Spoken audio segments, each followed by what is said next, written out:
Welcome everyone to the Q&A show tonight. Just a short little subject here to pay our respects to Mr. Ken Peavy. In loving memory, Ken, the Professor Peavy, February 1967 to May 2020, and from Lake City, Florida. Ken was a gardener to an excellent chef with a dream of owning a community cooperative vegetable farm. Even though that dream did not come to true light, the dream that did was his wisdom in numismatics,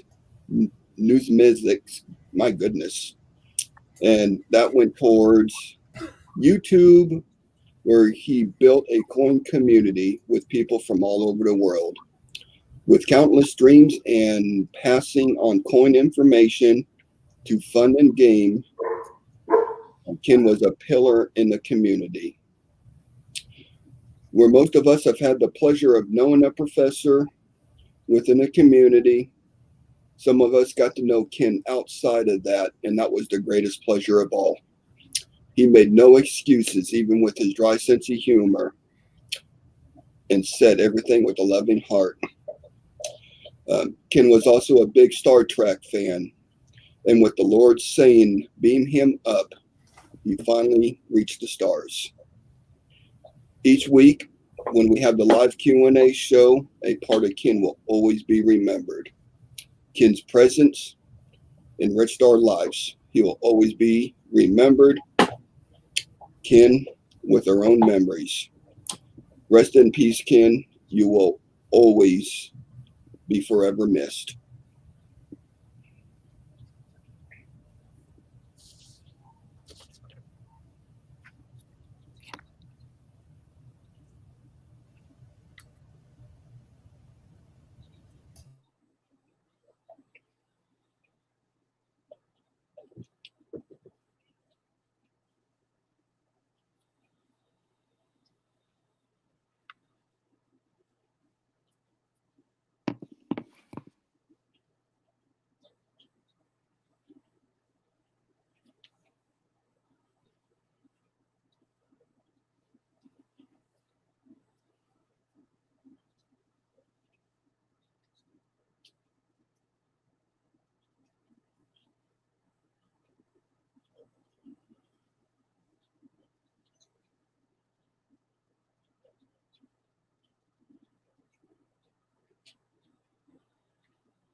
All right.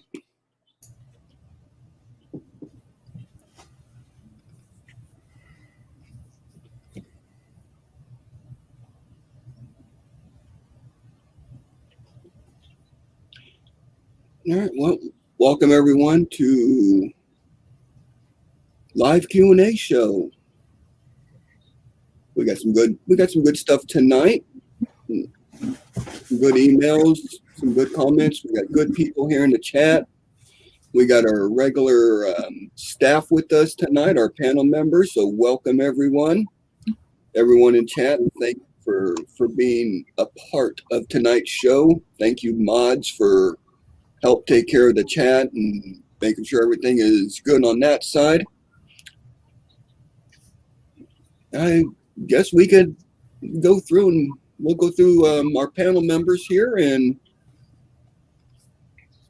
we'll get this show started tonight. Mr. Jeff Stanley, would you like to start us off, please? Oh, sure, absolutely. Hello, my name is Jeff Stanley, and I've been a Q&A panel member since I guess that was I think it was January 2020 when I was invited in by Ken, and I've be forever grateful for that. Anyways, stuff I collect. My focus is Jefferson nickels, but I also am deep into Indian head scents, particularly with the snow varieties.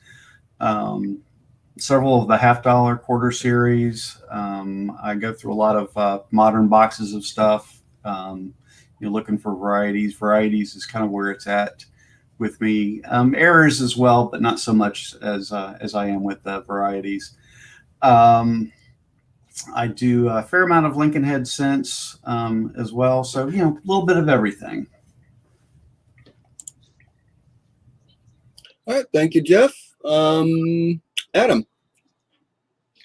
Hello, everyone. My name's Adam. I've been part of the panel for about a couple months now. So I started collecting about over a decade ago. Started doing Lincoln cents and Franklin $50. I dabble in some other stuff, Morgans, Peace dollars.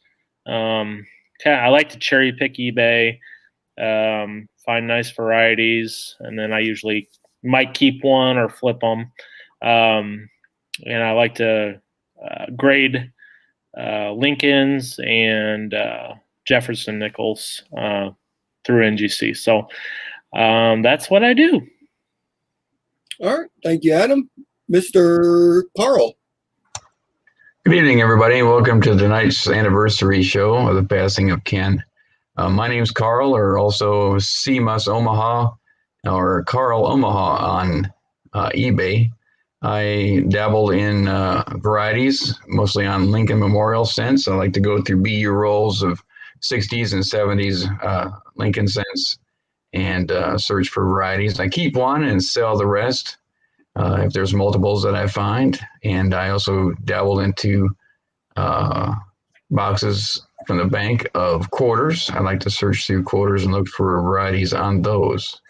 I was invited to be on the panel earlier this year and was very flattered and honored and surprised to be even considered for that. And I'm still hanging in there. They haven't kicked me out yet. So welcome tonight, and hope we have a good show for you. Yep. Sean? All right, my name's Sean. You guys know me from Blue Ridge Silverhound YouTube channel. With Ken's passing also means that it was just over a year that Ken and Paula brought me amongst the Coin Q&A family, and I'm eternally grateful for the invitation. And to this day, I love every single one of you, and I didn't make any mistakes coming aboard. We've had a lot of great topics over the months, and we couldn't have done it without Ken's brainchild, this channel. And I feel it's only appropriate that we continue on the tradition of providing as much information as we possibly could. And aside from that's really all I wanted to say. You guys know me; I'm kind of like a jack of all trades in numismatics. So that's it. And thank you, Eric, for the wonderful presentation. That was moving and well done. You're welcome. It was a pleasure. This live Q&A show was Ken's baby from the start. Some of us got put on nice and early. Paula, Ken, myself, Chris Rhodes, CJ. Part of it early on. but he has been busy with what he's doing for work, so he's been absent for a while. So Coin Dragon's been around for a while. Coin Dragon's been here. Yep, Coin Dragon. Thank you. It's just an honor just to be a part of this show a year later and still carrying on his memory. But I'm Blues Coins, aka Eric Bartholomew. I am your Q&A host tonight, and welcome to the show, everyone. Got some good stuff tonight, and we got a good end of stream coin that's it's special. It's a special one. And then the our talking point, or God, I'm a little lost for words. Our topic for the evening. A topic for the evening. Thank you. And that will be towards the end of the show. So if no one else has got anything, are we ready, Jeff? Yeah, absolutely. I just got to switch over to picture mode. Yeah, I'll bring that up in a minute. I'm seeing on the chat, thank you everyone for all the kind words. It is always appreciated, and to remember one of the pillars of the community. Yeah, Ken still has his YouTube channel up, Nico. I think it's Ken Peavy. His name on there. So. I put a link for Ken's channel in the chat. Yep. Still live, and it's still being moderated by one of our members. So. And I tell you, there's a wealth of information in some of the coin class videos that he's done. Even just some of the streams that he's done. They might go a little long, but they're fantastic. It's where I cut my teeth and polish up a lot of my rough areas. Of course, I'm still rough. Yeah. All right, we got one from. I can read this one. Yeah. This is from Michael B. 2 new Discovery Air 2020P Jefferson nickels. Die crack air Auber reverse. The die crack on the front is naked eye visible.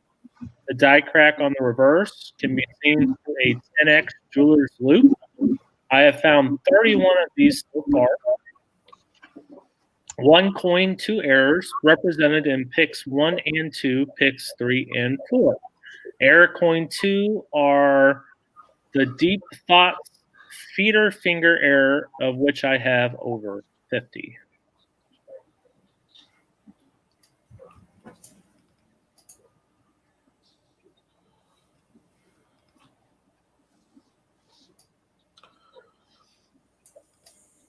So it looks like we have a nice little die crack there. It goes from the rim and going into the base of the memorial. Yeah, nice die crack. Yeah. Usually I see the break or the depression kind of here on the side, kind of like a beehive. It's not too often I see it, especially on moderns. Rim to reverse. And that,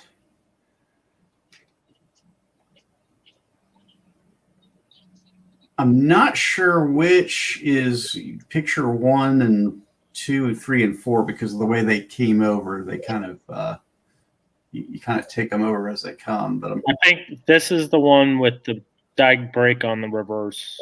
Yeah. This one, that looks to me, I'm assuming that's raised as a die gouge. And I see these a lot on Jefferson there. That's a big die gouge. Yeah, I've seen them like this before. Usually I see them on the reverse like this, but that is a big old nasty die gouge. And I'm going to assume it is probably the same date as the other one, 2020. Of course, we know about 2020. The Mint was in a rush to get through their production quotas, and I'm sure they've made some mistakes. And I found a lot of nice stuff in 2020 P Jefferson nickels. And that's feeder fingers there. Yeah. Yeah. There's a better. If I'm reading that light correctly, I'm assuming that's not a.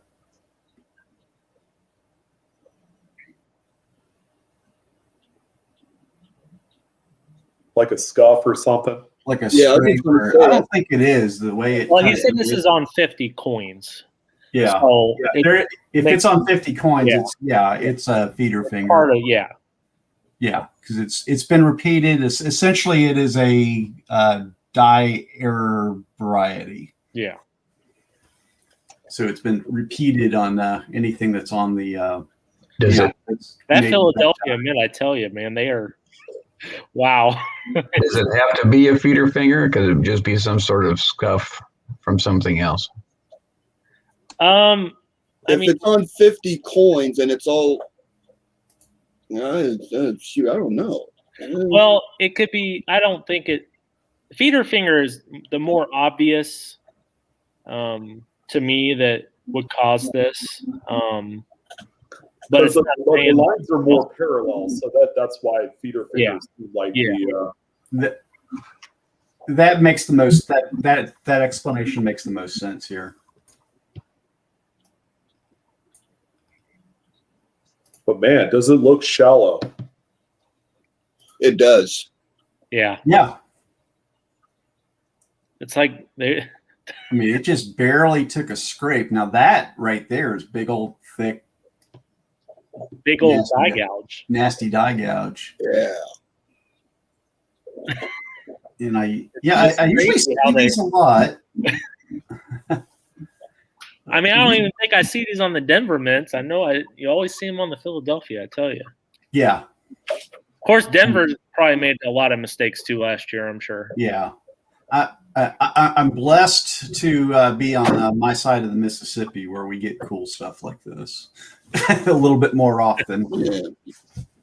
Let me guess. That has a P mint mark on it. Oh yeah, it's a Philly. Well, but of course, I'm on the wrong side of the river. Is what the problem is. That's why you have Jeff send you a bunch. Yeah, I got a box from Jeff with a bunch in it. Yeah, I still have half of it behind me because I get bored looking at the same year, same date. It takes me a while to go through a box, but that's okay. I don't mind. I'll eventually get through them all, or I might sell a few here and there. Who knows? All right. So you know what? Frank made the comment that being stared at by that nickel is hard enough, but getting stared at by that nickel when it's dark is even creepier. That's a pretty creepy. Yeah, you could put some red eyes on him, and that's Aiden or something. Yeah, that's enough to make you not get up and use the bathroom in the middle of the night. You have nightmares about Jefferson. Ugh. Hey, can't be any worse than waking up in the morning with pennies stuck to your back. So, and you've done that twice. Don't ask me why I always had coins in bed with me. Oh my goodness! Don't get me wrong. I mean, I'm sure a lot of people take their coins to bed with them. Yeah, it was so special. Especially in those special hotels, you take your quarters to bed with you. Yeah. Make the bed move a little bit. It really relaxes the back. Yeah. Oh my goodness! Well, congratulations. We made it 19 minutes this stream.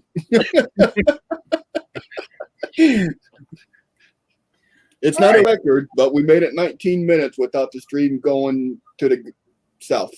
The gutter, into the gutter. Yeah, into the gutter, We south. didn't do too bad. Oh, it wasn't bad. Oh, was my mute off? Sorry about that. Yeah, it's gone south a lot sooner and a lot worse. So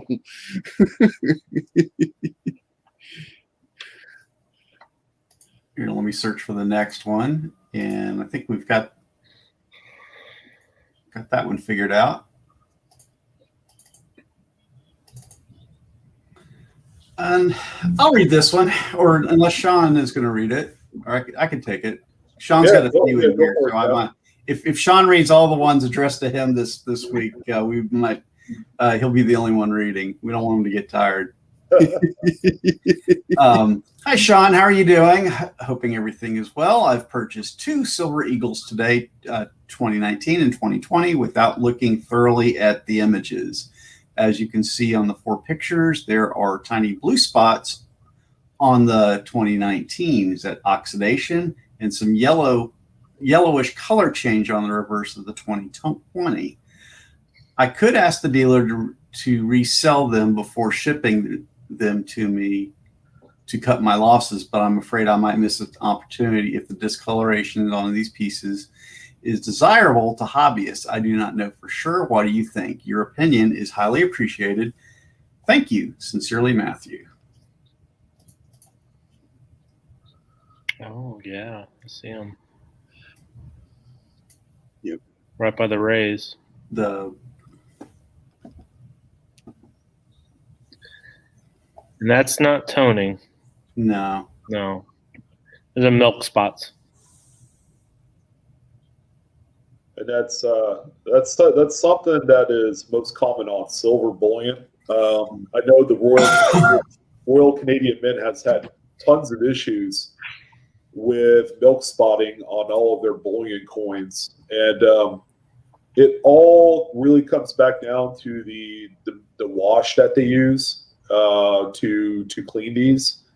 While at first glance you won't see them, after time they do appear, and there's no safe or economical way of removing milk spots. That they are on there permanently. it's 8 o'clock. That's me. Sorry. Does rinse happen before the upsetting mill or after the upsetting mill? Or before they're even made into blanks? Oh. I don't know when, Carl, when in the process. It has to be pre-strike, I would imagine. I think Some so. on the reverse too. Yeah. Yeah. And they always seem to get even more worse after they're encapsulated. So I've actually owned a few Proof 70 Silver Eagles with these spots on there, and I dislike them enough that I end up just reselling them. Yeah. Or returning them. Yeah, because I wouldn't want those. No, because even if it's in the slab, it really does diminish the overall value of these bullion pieces. Eye appeal, it hurts that eye appeal. People don't want to do that. Yeah, it sure does. And they're more noticeable on the proof coins than the business strike, I would assume. Well, it's noticeable on here. It actually comes up a little bit lighter on the proof coins, but because of the deep mirrored fields, they show up, especially when you're doing photography. If you're going to sell something like this, but they are pretty bright on regular uncirculated or burnished. Don't let anybody tell you that it's something on the slab or on the flip. No. Nope. That's part of the process through the mint. So whatever chemical cleaner or detergent that they use to wash the planchets before the strike, if it's not removed properly, it'll stay on the planchet, and even if it doesn't show up upon the strike or shortly thereafter, it will come up eventually. And you see this a lot on those Ikes also to get that haze on them. I think I've seen somebody remove those in some sort of solution, or there is a way to get rid of them. Usually, I think you look can at a video on it. the haze. Yeah. Yeah, I've tried dipping the silver eagles before, and they go away, but they come back. Oh, So I've used ESES, I've used acetone, and yeah, it really doesn't work out, the way it's intended. And we're talking some pretty strong chemicals to work with. So if the milk spotting is really bad, and if you want to know bad, just take a look at some of the Canadian maple leaves from around 2005 to about 2012. Some of them are really, really bad. So much so that they end up just being bulk junk. Pretty much melt, right? Yeah. Nico says there was a guy who removed them with silica packs and heat. Interesting. That is interesting. I've never heard about that. Now, over time, is those milk spots going to get worse? Is it going to diminish the value of the coin, or will it add to it over time? I don't think it's going to help the value. Just my opinion. Yeah. And especially if it's in the slab, like let's say you sent it out to PCGS or NGC and it didn't have any spots. When it's hypersonically sealed with all the contaminants that are on that coin, it's just gonna show up that much more quicker under the right, I guess, circumstances and conditions. No, I'm not sure though. This one is. I don't think this one's a milk spot. This is something. No, that looks like grease almost. It's some sort of discoloration. I don't think it's any sort of toning. I mean, the piece is only about a year old, if that. Could it be like a little bit of grease maybe on that reverse? I'm sorry, what was that, Adam? A little bit of grease maybe on the reverse. I don't know. It kind of looks like it might have some grease on that reverse. It's possible. What kind of holder is that in? It looks like a PC. Yeah. Could it just be a little discoloration that's in the slab from manufacturing? It's possible. It could be any number of things. Sure are pretty coins. My goodness. Because it just looks like it's a little indented there, and it just makes me look like a little bit of grease or something was on the die there. That's my thought. But did the submitter say what grade this was? No, I did. I didn't see any. Yeah, I didn't see any information about the grade or even what kind of slab that is. That looks like what, a PCGS? Looks like PCGS, definitely. Yeah. That looks like they're plastic for sure. Yeah, I could see the corners. Yeah. But my personal recommendation, if it's not too late to return these, is to return the proof. I could say that the Silver Eagle that you see here, this I think it's either burnished, it's got a W mint mark, or it could be just a regular uncirculated. I mean that one's fine. I would be okay keeping that one. The proof one, because there's a lot more collector value involved here, I think I would probably return that one. I agree. You could even ask for them to pick out a better one for you. Yeah.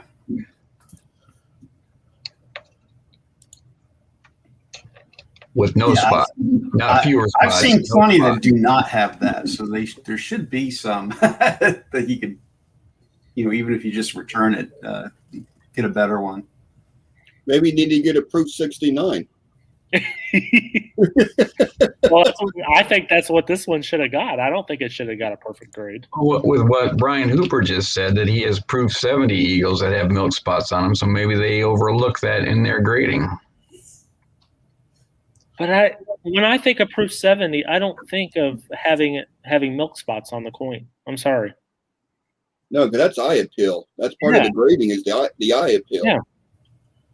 Yeah, just how incredible the cameo contrast is on these points, there shouldn't be any blemishes whatsoever for a 70. But as it was said earlier, they could have appeared after they were slabbed. Yeah, and that's usually what happens with these. I wanted to ask Brian Hooper which grading company that was with the Proof 70. See if he responds in the chat.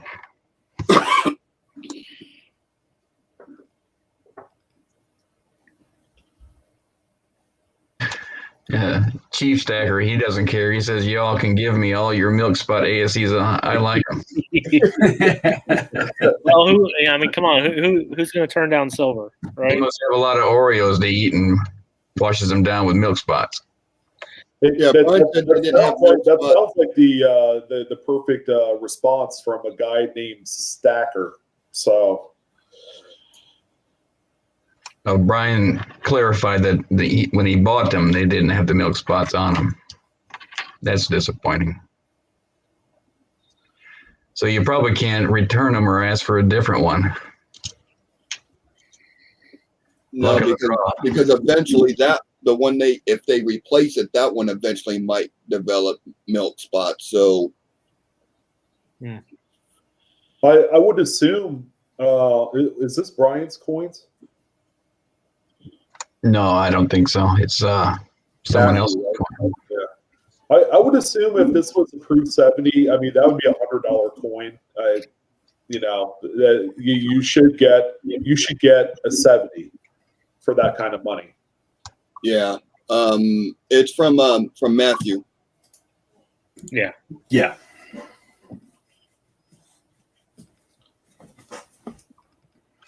I would think that even with silica packs and heat, they'll probably come back anyway. Well, those slabs are sealed. You'd have to break them out of the slab to use the silica pack. I doubt they're totally airtight, but maybe the silica thing is on raw coin, not a slab. Yeah, I would think a raw coin. If you have to crack out the slab, it's not worth it because what are you gonna do? Crack it out, do your little magic trick on there, and then send it back to NGC. It just wouldn't. You're wasting your money. Yeah. Yeah. Exactly. If you think about it, this is kind of like if you get a fingerprint on a Lincoln cent and then you slab it and then it shows up later, it's kind of you're like, well, it's not perfect anymore. It's got to be all over. Happens to everybody in the nature of the hobby. Yep. All right. Ready for the next one? Yep. Thank you, everyone. Thank you, Sean. You seem to be you and Adam know the most about that type of thing, so appreciate y'all the input on it. Can I read the next one, Mr. Kater? Go for it. From Dodger 455, found this roll searching. The coin is VG, but very cool. I believe it has a lamination error on the reverse. It looks like Monticello is sitting on a surfboard with the letter E writing on it. I had a dream about that last night. But it also involved my old shop teacher when we were building a go-kart. Any info you have would be great. Thanks, Dodger 455. Surfboard with the letter E sitting on it kind of reminds me of like a Sesame Street episode or something. Oh my goodness! Wow. Brought to you by the letter E. Now I saw that, and I didn't know if that was something besides a lamination. I think it's lamination. I think it's retained lamination. There was one picture where you can see it lifted up a little bit. Okay. Right there. Yeah. Look at that. Yeah. If you kind of look at it the other way, it kind of looks like maybe it was like a little glue on it or something. But now that I see that, It's got how it looks like it slid underneath the memorial. yeah, That's kind of cool. It's just silver nickel. That'd be cool. You get the silver surfer. nickel. Oh, 3 times fast. and it's usually the war nickels get a lot of lamination. Oh yeah, I see that a lot on war nickels, especially. Yeah, this I would expect on a silver war nickel. Yeah. Those laminations on the war nickels do sell for some decent money, for sure. Stick out your nickel and say, ah. Yeah. It's the Jefferson nickel with the Rolling Stone reverse. Oh. Showing your age. Hey, there's a few folks that'll get it. Hey. I But yeah, just like what this is just it's the lamination is caused by the planchet having an improper alloy mix. That's where the normal mixture of the 75% copper, 25% nickel doesn't quite get mixed up to the ratio, or there's some slag or something else, some impurity that got into the mix and didn't mix into the alloy properly, and that's what you're seeing evidence of right there. I would say because of the color change, that's probably maybe some tin or something that possibly got into the mix and caused it to separate. That's just a guess. I wouldn't know. I'm not a metallurgist, but I'm just trying to guess and compare it to what I know can affect a planchet. I think Coin Dragon is looking at the letters and how kind of thick they are. He was asking, could there be any doubling on that? See how the cents and Monticello letters are a little thick? I think that's diet deterioration. Yeah, it at this grade in 41 on an older nickel like this, yeah, it just shows up when it starts to show wear like that. You really see where where it's deteriorated. I will take a little tour over here. Let's see if we've got it's a little hard. Can't really tell. Let's see if we had an RPM as well. What is the date on this? It's 41. Oh, okay. There it is. Yeah. 41S has some cool stuff. That's neat. Nickels are plagued with laminations and black beauties. Seems like annealing issues. Yeah, you get into the 50s, you start seeing the improperly annealed, the black beauties where they kind of show up. They still have the luster. It looks like a uncirculated coin, except it's really dark. I left them in the oven too long. That's essentially what it is. Somebody cooked the muffins too long. Yeah, I kind of like this one because it looks like it's going underneath and then it just kind of stops. So it's unique. It's gotten something special to it. Now, what I can see is I could see some striations that may be part of the lamination. Yeah, yeah. And they all kind of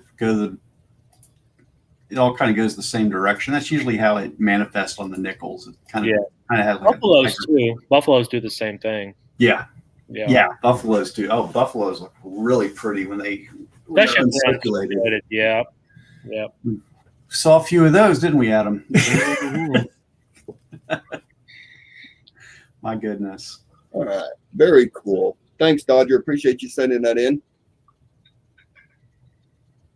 All right, let's go on to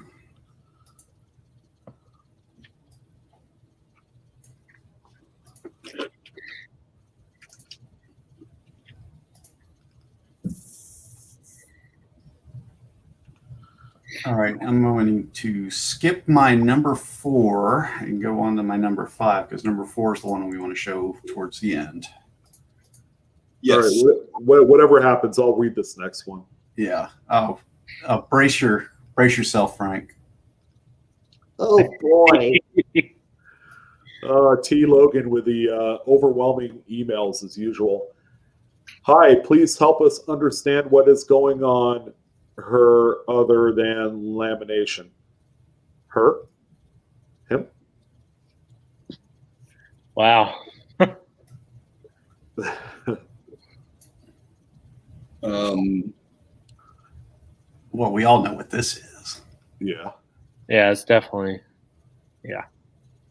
So if you were going to play the numismatist game and you had to pick two things to describe a coin, obviously lamination would be one. Environmental damage would probably be the other. Yeah, Yeah. I would guess. definitely It's- some scratches too. It's had a rough life. Yeah, for sure. And it's a shame too, because it's actually, as far as, for those of us that collect the woodies, the improper alloy nicks sense, this had the look on it when it was uncirculated. Wow. Yeah. Yeah, I it can did. really see it. Coin Dragon, it burns. In case that everyone hasn't figured out yet, Coin Dragon is a specialist in Loves the woodies.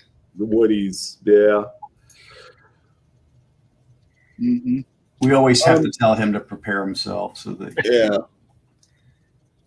Now, what's going on in the bottom down there? That would be a nice die. Wow. Oof, that die was at the end of its life. Let's just say that. Well, we got the die crack going across there, but that light area to the left of it, is that maybe some lamination that peeled off and it's showing the underlayer? That's kind of what I was thinking. That maybe it peeled here at the rim and hinged upwards. Yeah, there was definitely a detachment there. I mean, that thing probably could have peeled all the way through the date.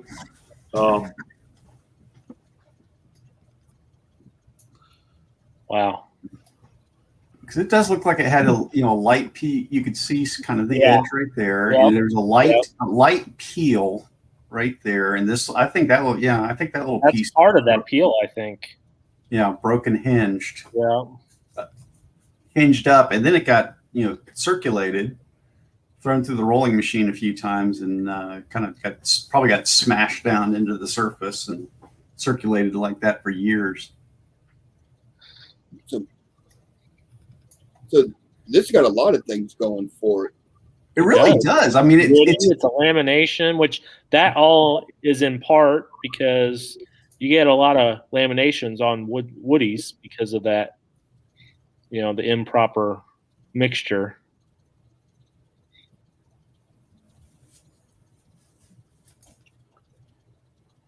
Wow. It's got I like it. It's got a look to it. I know it's rough. Yeah, it's definitely had a rough life for sure. Yeah, it's definitely rough, but it's got like you're saying, man, it's got a really nice look to it. It's got a couple things going on with it, and I still think it could provide some value even in this condition. Even with the scratches. Yes. Even in this condition, and the date, I mean, it's a 20s, it's so yeah, I don't know. This coin was definitely a workhorse during the Great Depression. Yeah. And what's cool is as woodies circulate, the tin really comes out. That's the part that doesn't quite adhere too well to the copper. It comes out kind of like a goldish color, like you see there. So it does have its redeeming qualities, for sure. If you didn't have the damage, it would be a very, very, very nice coin. Yeah. For the circulation. Yeah. I have an uncirculated 28, or almost uncirculated, and it's doesn't quite have the striping like this one does. Mine's more of a hash pattern. I kind of wish mine had the striping like this one did. I'm sitting here smiling because my dog's underneath me and he's snoring.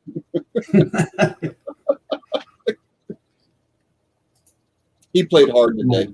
It must be the coin talk too. It's not for everyone. Mine are, hey, the good thing is I haven't found no coin stuck to his back, so that's a bonus.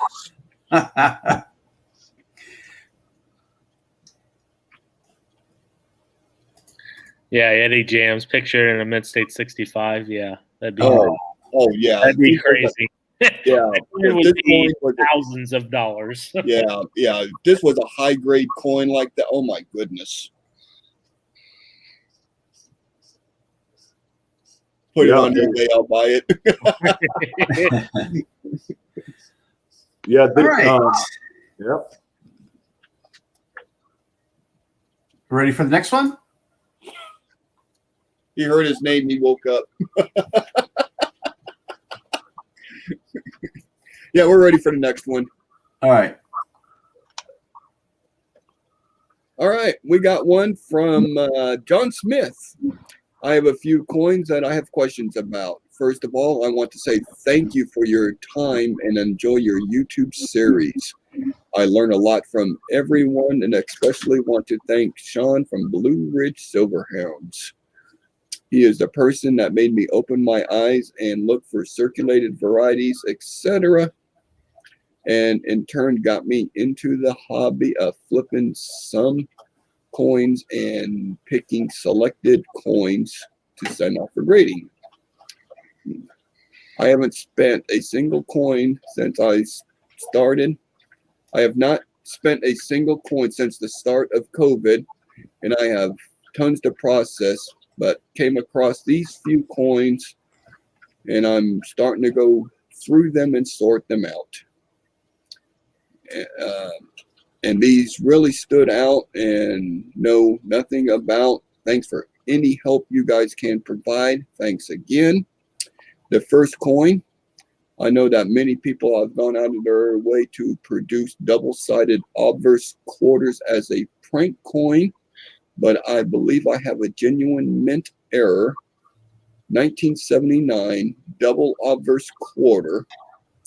I examined it under my coin microscope and all the details seem genuine, and I cannot find a seam on the edge. All right. So it's a fairly extensive picture set.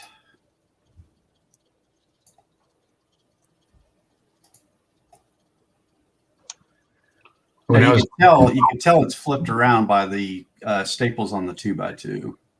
when I was looking at it, I think he's referring to looking for a seam along the edge of the coin, but you need to look at the inside of the rim. Yep. Is where you'll find a seam as well. And some people don't know that. Yeah. Yep. And that's what I was looking at just right there. Was I? And sometimes those seams can be filled with a little solder. Yep. Yep. Or they'll get packed in with some dirt just from circulation, and it will hide it. You'll see magician coins a lot with the Kennedy half dollars. You don't come across the quarters very often. I actually found a two-headed Kennedy half early on in my coin roll hunting, and the seam was inside that rim. You see this on nickels too. Was it hollow inside? I didn't open mine. I didn't try. I didn't think it would.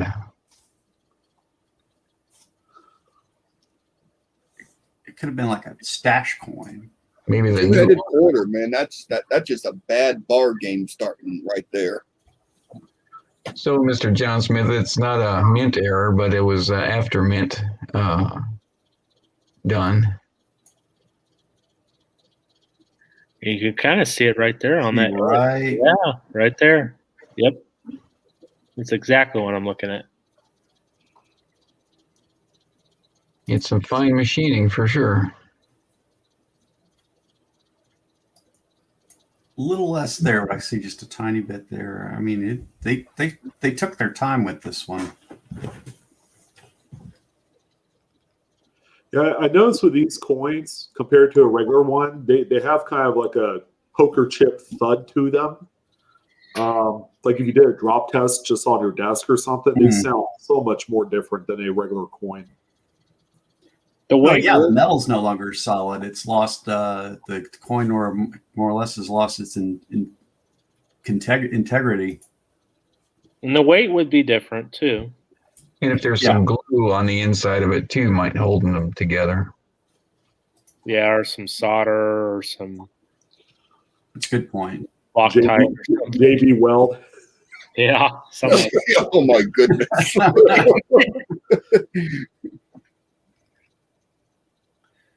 Heads or tails? Oops. You lose. Heads. I was getting lost on this. I was using that. Eddie, I don't marking- know how they're produced. Yeah, they're milled. So you have two host coins for these. So one coin would be the obverse would be milled out of it, and then they would take a second coin and completely mill the reeded edge and the reverse on it. The theory is you could put both of them together. So if you're a skilled craftsman of such a thing, you could get it down to where it looks like this quarter right here. That just seems like a lot of work.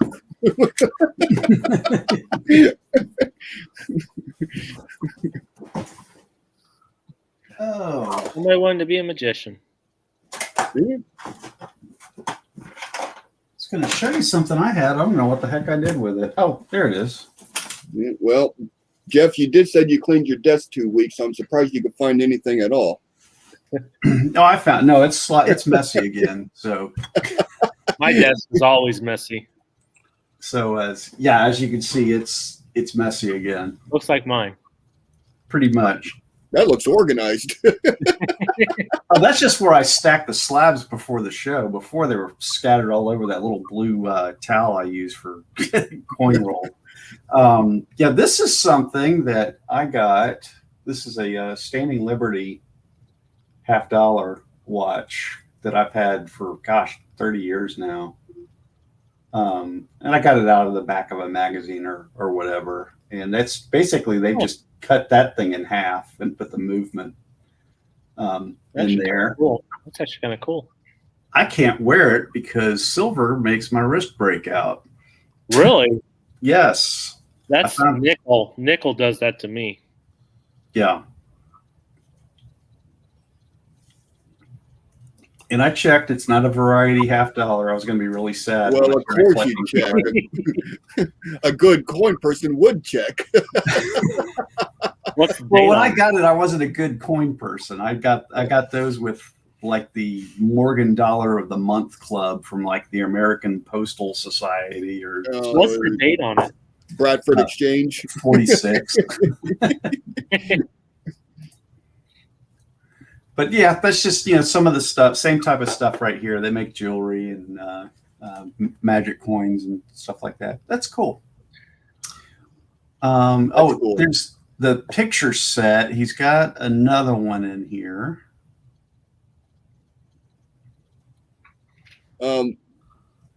We got people claiming that watch. They said they don't have no problem wearing it.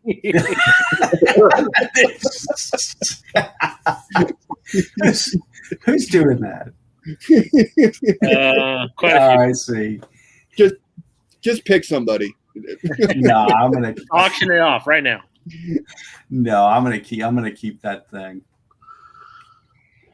You could probably go out. Actually, pretty cool. I like something like that. It's pretty cool. Oh yeah. Hey Jeff, I know people have had a lot of success putting fingernail polish on stuff. That's So what somebody so they could suggested. wear So I it might try periodically. that. Start wearing it again. It's a lot Well, better. wouldn't you have to cover? I guess there's glass on it, right? On the front, there's glass. On the back, it's raw silver. Oh, so you wouldn't want to put nail polish on that. Well, if you want to wear it, I guess you'll have to. Yeah. Yeah. Well, it Glass? looks Maybe like piece it of looks glass like the over it. obverse of the coin looks like it was like polished. Put the Am I- nail polish on your wrist.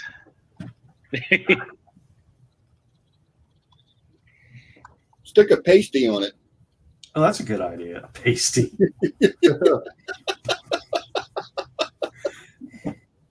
So what's going on with the 75? All right. So the 75 was part of the picture set. I may be missing some of the Yeah, description. that looks like it's been polished.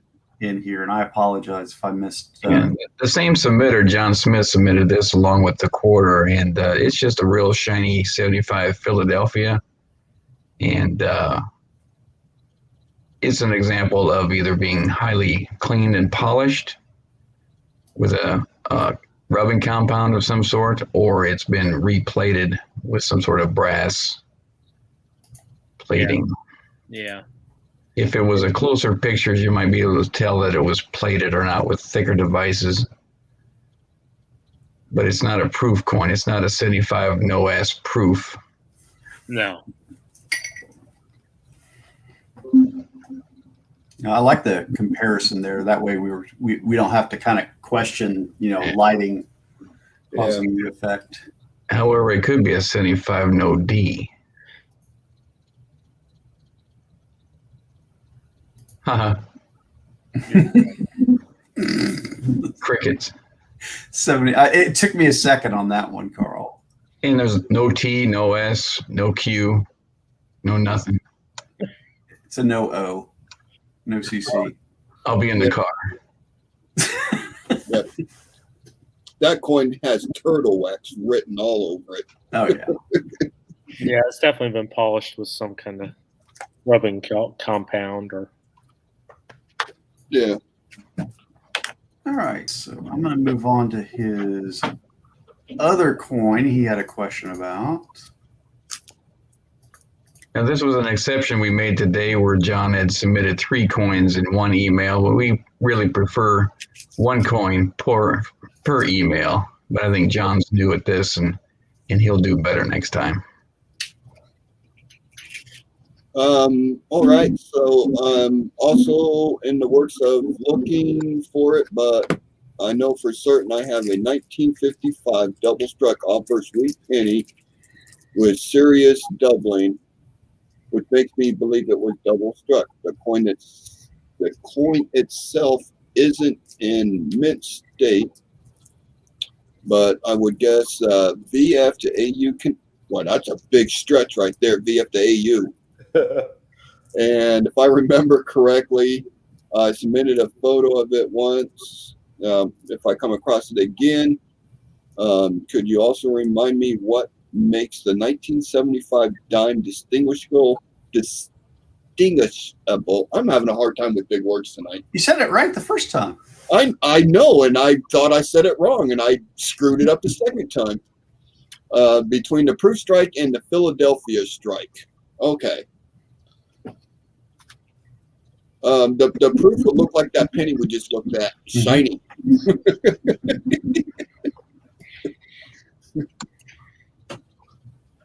He's referring to the 1975 no S proof dime. Is a collector's dream if you can find one in a proof set. High dollar stuff. We actually get a lot of emails about the 1975 without the mint mark on them, and we just pass on the information on and everything.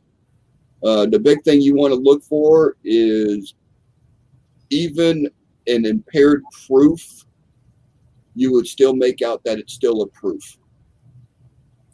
There'll still be signs that it is a proof coin. And that right there is a business strike. Yes. Right. Definitely. A couple things here that it's really obvious that this stands out as a business strike is, of course, the overall look and the condition of it just doesn't look like a proof. A proof also, they strike them under greater pressure, therefore you get a full and complete strike out on a proof coin. So there would be no question that you would see the full split bands. The torch would be full, and there would be no, all the lines in the flame would be full. I mean, would be completely well struck. No question about it.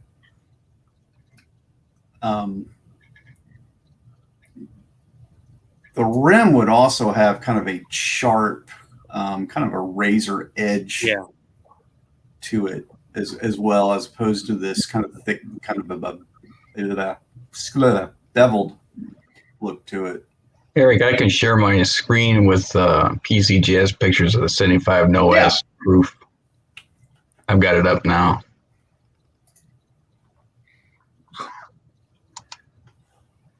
So the proof is going to have the mirror finish fields. And in this case, it doesn't have much of a cameo in the devices. A little bit here. The contrast between the field and that. So this is going to be the proof example. And hopefully you can tell the difference between this and John's coin. That's a beautiful dime. And keep in mind that, there's a reason why it's a $300,000 coin. Yeah. There's only like 2 in existence. Yeah. It's very rare. Very rare. Your best shot is to look through proof sets to find this coin. You're not going to find this in circulation. No. I know a lot of collectors get tired of the 70s and 80s and 90s proof sets. You go to and I've been guilty of it. I go to a yard sale or something like that, and they'll say, "Oh, I've got these proof sets." Sometimes I won't even hardly look at them, or I used to until I started finding out about stuff like this. That's worth a look. See, you gotta look for that stuff. Right in here is the prices. Wow. That's 68. life-changing money. That's 65. life-changing money for sure. Oh my goodness, I didn't realize they were that high. That's a house. That's a good house. Nice house. In just about every part of the country, that's a good house. You could start your own rental car fleet of nothing but Hyundai Sonatas, like 12 of them with that kind of money. And there's a lot of no S dimes to look for. It's not just that one. There's a lot of them. 68's a good one. Yeah. Yep. Yeah. 80. The only missing mint mark business stripe you should look for is the 82. No P.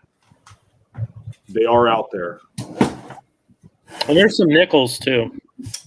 Yeah. 90 no S proof. Mm-hmm. What's the other one? 70? Best thing to do is just search your proof sets. Yeah. Search dealer stock. That's probably the best way to find that stuff. And really, dealers, a lot of them, they get those proof sets, and they get people that come in all the time and ask them the value of these proof sets they've had in the sock drawer for 20 years, and the dealer may or may not pay attention to that stuff. Yeah. A good dealer will let you know if it's the no S or a big variety. A bad dealer will go, "No, it's worth $8. I'll give you $4 for it." My favorite dealer is the one who doesn't know about it and misses it. Exactly. Yeah. That's what eBay's all about, finding those dealers who just put stuff up and say, "I gotta sell it." Okay. Or you could have the dealer that I dealt with when I went there and got some proof sets, and he opened the boxes and checked them for varieties in front of me before he sold them to me. What? Bad form. Pawn shops might be a place where they Like, won't. it's time to go. Bye. I only visit them for coin supplies now. Wow. You might pay more for the proof sets at a pawn shop, but they won't be knowing about the errors in them. Yeah, a lot of pawn shops don't know about coins. Some do. Sometimes you can find good stuff at flea markets too, and like antique malls. I found I found a really nice buffalo there that's graded 67. So you can find good stuff. You just gotta look. I found out the other day that the flea market that's 2 miles down the road, there's a coin dealer in there now, and I'm gonna have to go check them out. Just be careful with fakes. Oh yeah, They're also something you'll find at flea markets for sure. Of course. Chinese stuff. Of course. Yeah. Don't order They'll be sitting right next to the bootleg DVDs. Your Day After Tomorrows, your Forrest Rump, and all those. Especially when they misspelled the title. Yeah. That's a dead giveaway. I'll go Don't there. worry, high dollar error and varieties coins, and they're being shipped from China. Stay away And they're from them. making a lot better fakes now too, so you got to be Yep. really careful, Yep. especially on those Morgans. Oh my God, it's crazy how some of them look just like them. And they put them in the fake slab holders Yep. too. That is correct. Yep, that's Yeah. why PCGS came out with the Gold Shield technology, was because of that reason. Yeah. No, I'm definitely going to go. I think he's located next to the guy that's got the dining room furniture made out of barrels. Yeah, that's cool.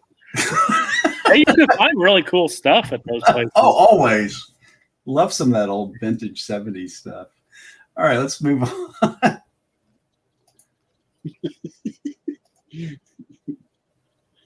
We could rant about this for hours.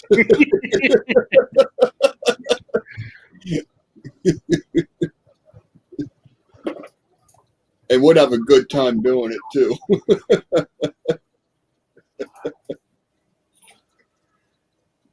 All right, I'll take this one. Hi, Sean. I found this 2009 formative year scent on the reverse. There is a lot of missing detail on the log and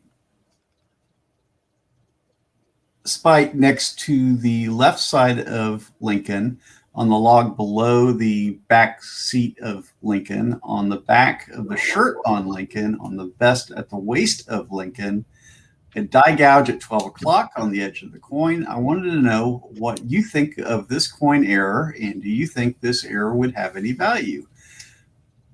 I call it the floating Lincoln.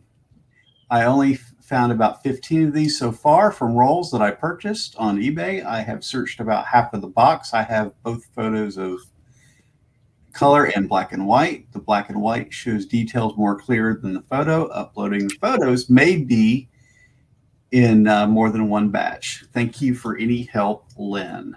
I just have the color photos. I did not see the black and whites. Yeah. And when we're looking at this penny, I actually got a graded MS67 Lincoln, exactly like this one, that does not have those problems on it, so we could really see a comparison. So I'll be flipping back and forth between his screen and my screen so we can see a difference.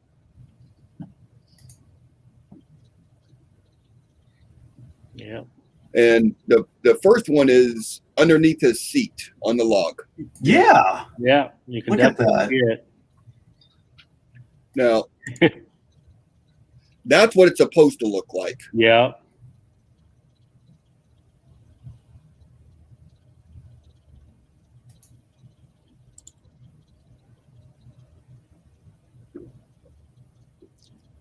And then let me see, let me bring up that side over on my, yeah, see, there's the seat, and it's gone.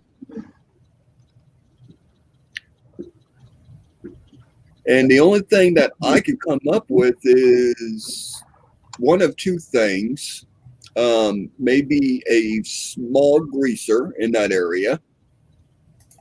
And the other one is some type of like polishing marks on it, but I'm not seeing evidence of polishing marks on the coin in other places. So little bit of chatter right there, but it doesn't really look like what I would expect to see heavy marks. It's not a striking. I don't think it's a striking error. Because the rest of it seems to be struck up pretty well. right.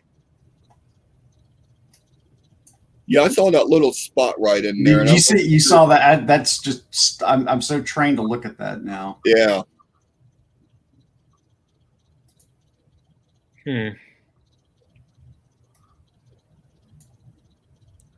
Okay, so we saw the seat, and then the second picture on the top to the right of the handle. Let me show you what that's supposed to look like.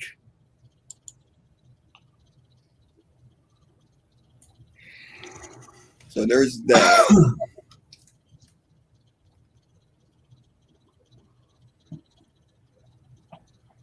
In the seat, number 2 was behind him. What are we looking at there? Is that the little shiny? That's behind his shoulder, like what would be his shoulder blade.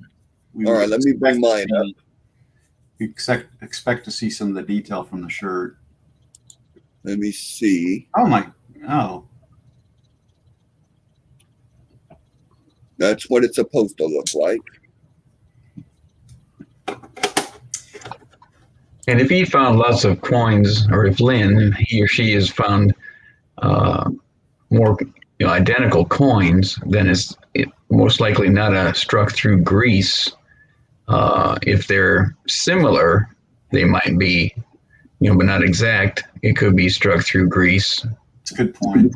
I think it's polished. This is similar to the floating roof. A braided dye variety. Yeah. Yeah. Or what's the other one? The floating hair toupee variety, which I think is on 2009 as well. And the 2017 P has a floating head on the outverse. And then you get some Walking Liberty half dollars also have this similar stuff on the eagle's feathers and stuff sometimes. Lots of detail. The one of the most famous of the braided dye varieties, or most, I would say valuable, well-known, what have you, would be your 3-legged buffalo. That's all that is. Yep. Is where Yep. somebody was same with the 2 feathers variety. Yeah. Same with the no initial FG on the Kennedy. The 22D plane Lincoln had sent. Yeah. Well, that one didn't they say that could have been a greaser too, though? I can't remember what they said on that one. Now, this is just a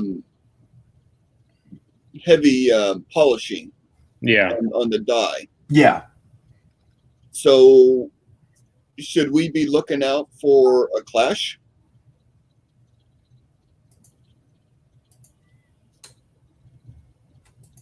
Or were they just cleaning the dye to get more use out of it?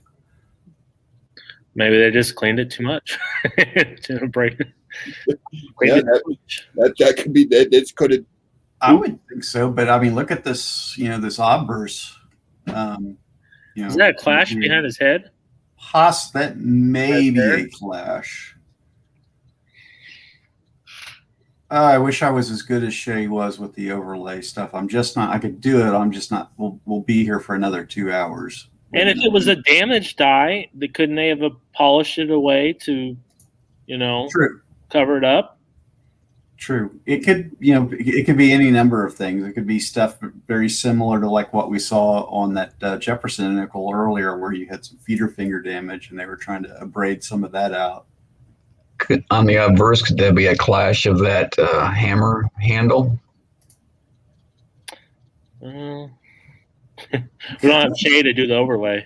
Could be. I could. Let me see if I could slip out to. We're doing okay on time. I'm looking up Mad Dye clashes, see if there's anything for the 09. Okay. I know where to look on the memorial sense for clashes, but not this. Oh yeah. But apparently I'm not very good at this. What the heck am I doing here? There's the link. My goodness. And denominational overlays. 1 cent. See if anything comes up. Does it do any good to zoom in on the back of his head, Jeff? Okay, so it's starting to pixelate. It's a little curved, too curved to handle the hammer, but it's almost in the right spot. share my screen. It's not quite the right angle, but it's No. it's in the it's close. It's just not quite in the right angle. Yeah, I'm looking at it. It's not. I don't think. Yeah, it's too Too far south. It would be coming out of the bottom of the back of the bottom towards the top of the neck. His neck. Yeah. I tell you what, Okay. that log certainly would make an interesting clash, wouldn't it? I think you can click on those images, Eric, and they enlarge. No, not much. But you can zoom in on it now somewhere. No. Is there any controls near the? No, I got no controls. Okay. Oh wait, I can do it. No, wait a minute. Let me open this up in my program. We'll put it there. I don't know what I'm doing. Yeah. I got it. No. I win. Ain't gonna happen. There we go.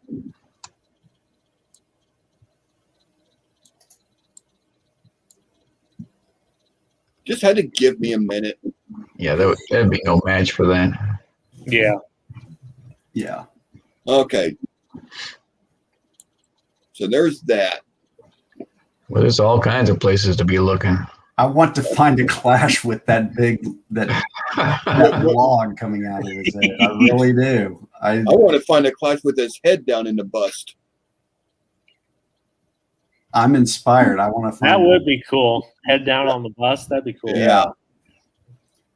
And then It'd that'd be the other way around. that part of the coin. The fields are the most common with the clashes. Find them.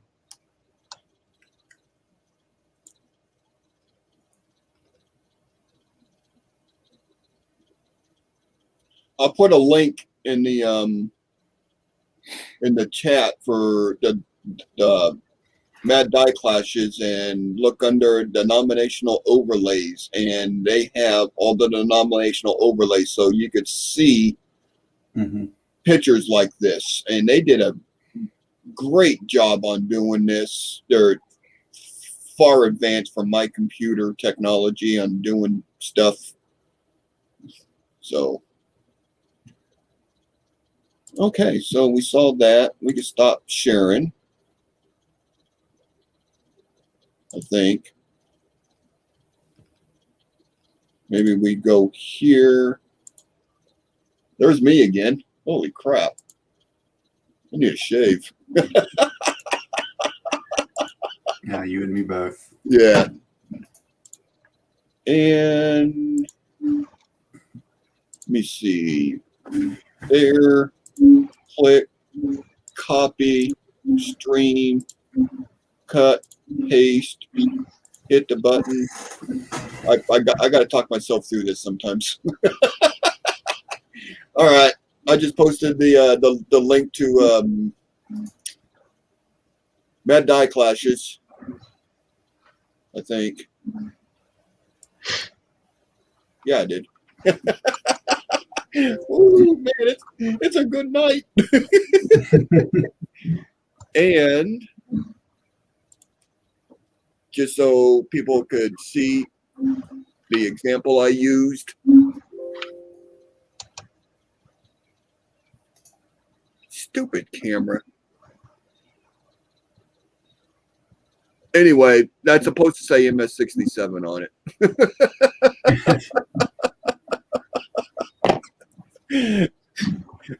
I don't know.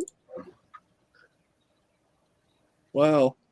I'm the only one presenting myself, and I feel like an idiot all of a sudden.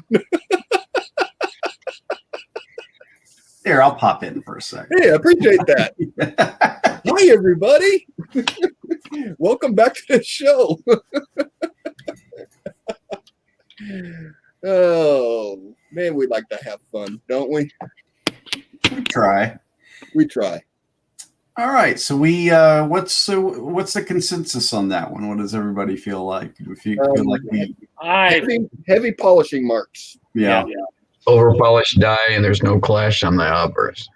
it's very possible they were just removing some damaged portion of the die to cover Yeah. it. It's very cool. It could be worth a couple of bucks to somebody.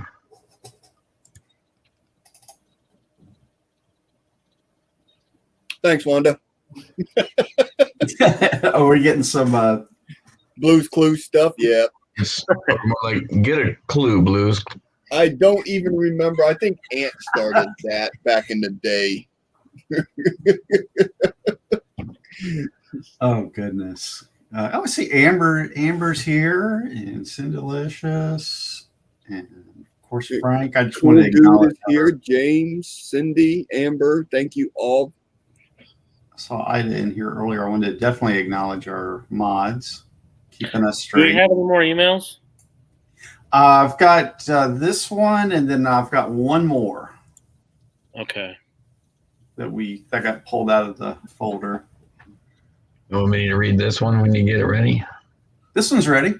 Oh, let me bring it up so Bigger we than can see it. Oh, you can't read that, Carl? Come on.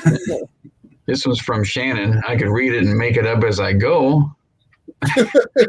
You do pretty well with the stories, Carl. From Shannon. Hey guys, maybe too late for today, but wanted to try. This weekend is the first time I have actually searched any half rolls, as I got 30 and went through 10. I don't really search them much, but I was happy when I found my favorite error to come across because I understand what it is. C picks for what I think is a pretty nice die clash. Thought I would share as I don't see any for this year listed on Mad Die Clashes, so may have to send it in. I really wish the coin was in better shape than this, though. I also included an overlay from Mad Die Clashes as well for comparison. Let me know what you think. Thanks, Shannon Smith. What does he mean by half rolls? Well, we don't know what coin it is yet, do we? $50. Oh, $50 rolls. Wow. Yeah.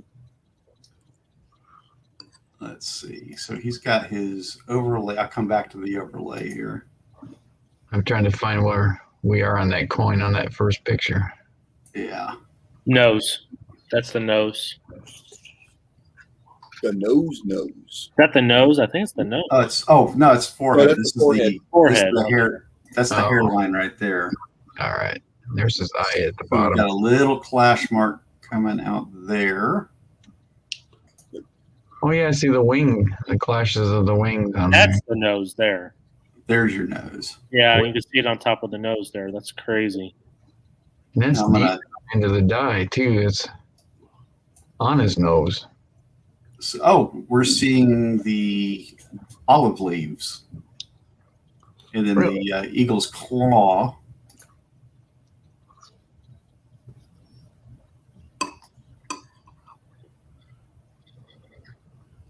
It's not a rotated die clash, is it?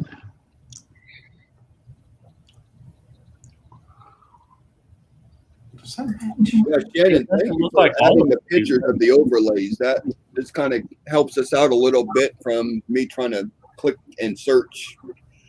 I found it That earlier. does help. I found it earlier, but then I clicked out of it, so I didn't have 1,000 tabs opened up on my computer. Cool story. Wow. Look at the lip right there. Wow. Oh, yeah. That looks Very, like it's very strong clash. Part of the wing. That's very nice. Some of the values go up on these pretty good too. I've seen some prices on these. They're nice values, especially for mid-state samples. Yeah. I am waiting for the coin market to explode like the sport card market did. Wow. Does he have a picture of the whole coin? Just those ones I showed Earlier. right here. You can see the whole reverse. Yeah, these It's a little hard to pictures tell. don't There's do some, much definitely justice. some circulation marks on it. Yeah. Need it in the right light to catch it. Yeah. Maybe angle the light or angle the coin to Like catch it on the zoom out. It's like any good die clash. Lighting is key to finding these. Wow. It's just really strong. It reminds me of some of those Morgans that got that crazy clashing on them. I wasn't even paying attention to the date. What is the date on it? 80. 82. Okay. Philadelphia? Yeah. Okay, now I thought that was interesting. Underneath the chin. Yeah. You need to Philly. laugh?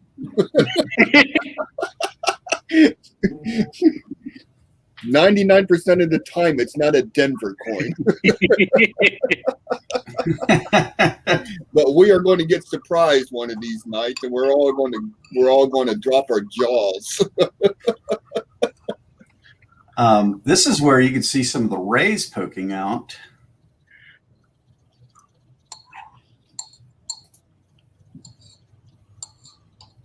Golly, it's everywhere, isn't it? Is it on that olive leaf too there? Go Yep. up further. Over to the left. Right here? What's that right there? It doesn't look like part of it, does it? No, that doesn't look like part of the design, does it? Uh-uh. Wait a minute, I got a. No, I don't have one. Yeah, I do. Nope, that's a Franklin. Actually, I think I have one. Amazing enough, I do not have a Kennedy scattered on my desk someplace. I've got one here. Let me look.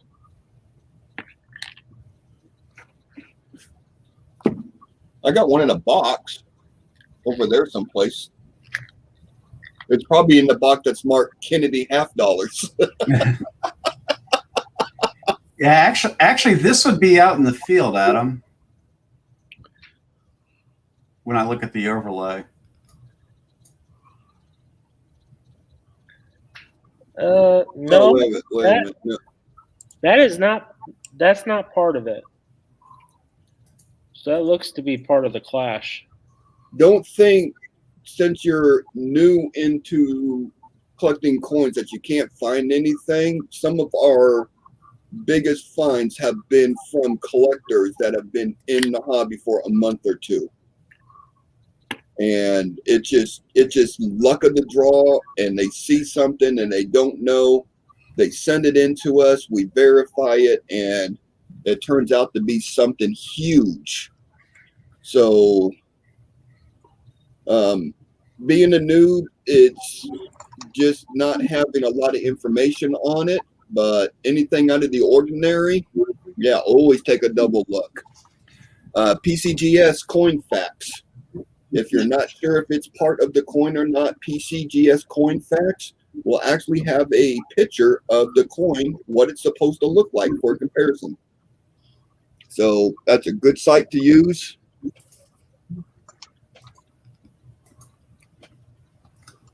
I've got I a share was screen kind of of a coin. thinking of that. I was 20 years into the hobby before I found my first double die, and 25 years before I found my first cherry pickers variety.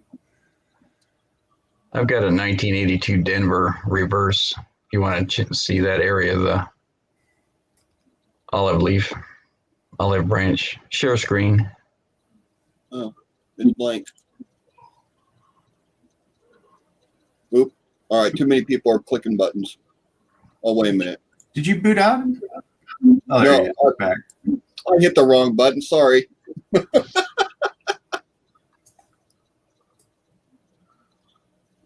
This is the area in question. This is an 83 Denver. Okay, so that is that little.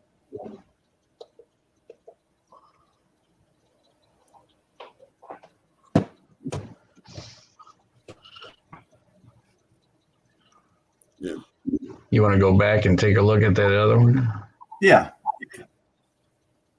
Should I leave this sharing? Oh, there we go. Yeah, I think those are supposed to be olives in the branches. Yeah, that looks normal. That looks like it's part of the design.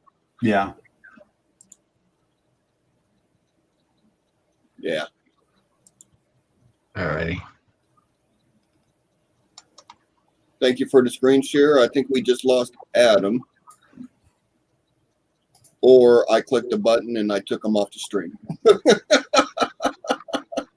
Come back, Adam. There's a good chance that I hit the wrong button on that.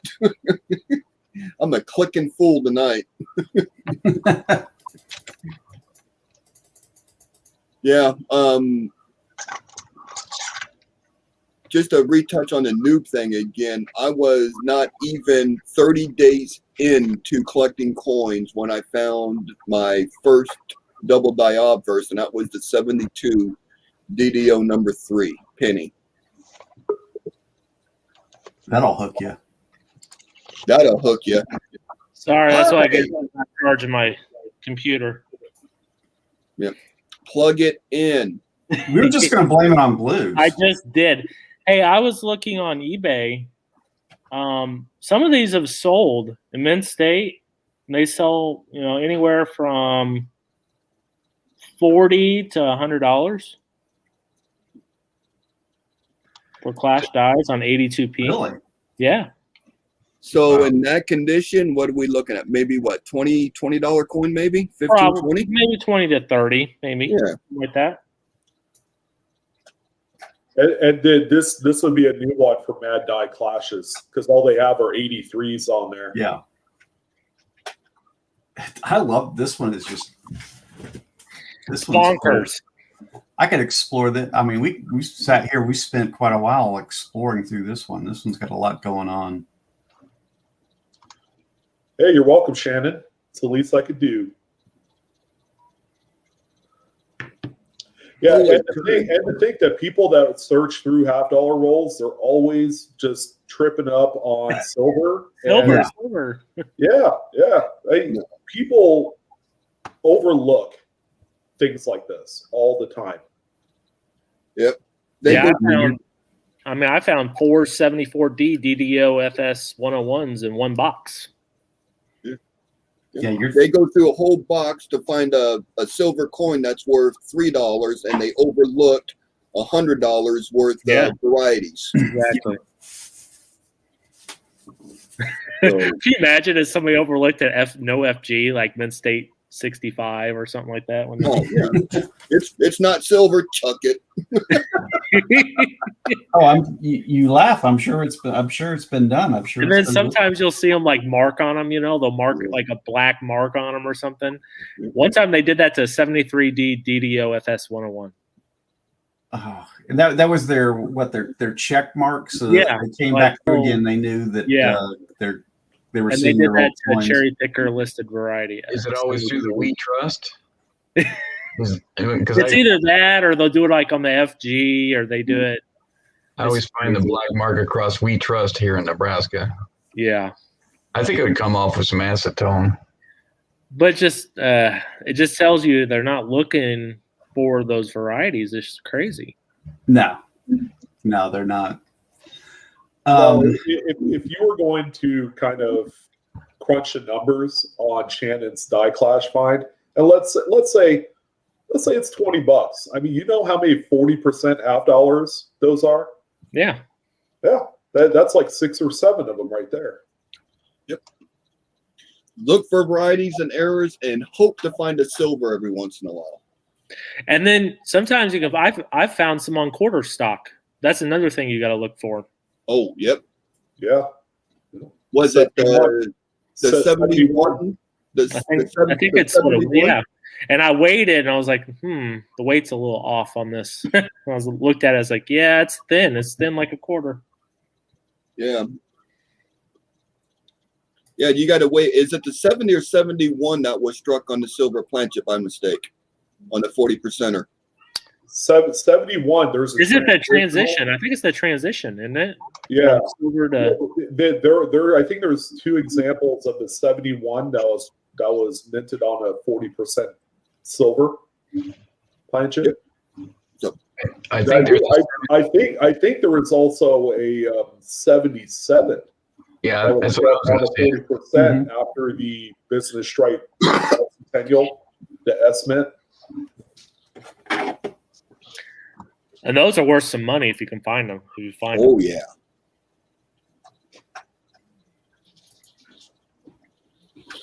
Yeah. In fact, I bought 5 rolls of dollar coins to go through. So I'm going to go through those. Yep. I am working on the deal. Those are under searched. Mm-hmm. Yep. I'm still trying to find a 2000, SAC Wounded Eagle. I still haven't found any of those. They're out there. I know. There's been a few beaters that sold for like $150 recently. Yeah. Our transit system here, they give you dollar coins back if you pay with like a 20 or whatever for, like for the $2 fee for getting on the train. I pay with a 20 every time. I'll come up. I mean, when I do it, I show up with a wad of 20s and I'll spend $100 in 20s on that stupid MARTA subway system. And it's like going to the car wash. You put like $20 in to get a bunch of quarters just to go. Yeah. Why is the quarter machine always out? Yeah. Well, because I got a pocket full of quarters. Thank you very much. And don't do that, folks. If you a little here and there is probably not going to hurt anybody, but at least wash your car or something. Throw them a little business for the trouble. All right. I'm going to move on to the next one. We got the die clash one licked there. Yep. I'm actually been working on a deal to get approximately $800 in rolled Ikes that's been sitting in a safe for 20 years. Oh, wow. And I'm trying to that's one thing I'd really like to find is Eisenhower's. It seems like I can't find rolls of them, and I want to go through some. Yep. And I think we're getting the deal down to $1.10 a piece. Wow, that's a good deal. Well, that's what basically a coin shop is going to give me $1.10, $1.15 a piece for them. Yeah. So even if they're all losers, I'm not going to be out that much looking for a variety or an error. Yeah. That's a chance I'm willing to take. And an error, errors are on those are good money. Yeah. Well, I opened up even a little rim clip. Yeah. You'd be surprised how much they sell for. I did 5 sample rolls. He let me open 5 sample rolls up just so I could see the conditions and everything. And there was 1 silver in it in 5 rolls. Wow. So, and I told him that, and I said, this is silver. That's a good one. That's a chance I take on buying them. So there's probably a lot of them in really good condition. I would think so. Hey, one to keep an eye out for, and it's a little bit underrated, is the Bicentennial Philadelphia with a Type 1 reverse. Oh. It has the block lettering on there. Yeah. That is, I think it has to grade like a mid-state 65, but that's a coin that's like easily $500 to $1,000. Wow. 65. So anything above and beyond that, it's huge. Yeah. And there's also 3 varieties with the Earth and the islands. Yeah, there's like a Friendly Eagle, was that 71D or something? But yeah, the 72 has a few of those pretty nifty. There's Peg Leg too. Which one's that? I think was that 72? Yeah. 71 and 72. Okay. I had a 71. 71 is the Friendly Eagle. 72 has the other types. There's a few other neat varieties. It makes you wonder how many of those are missed too, because it just seems like that's probably another coin that a lot of varieties get missed on.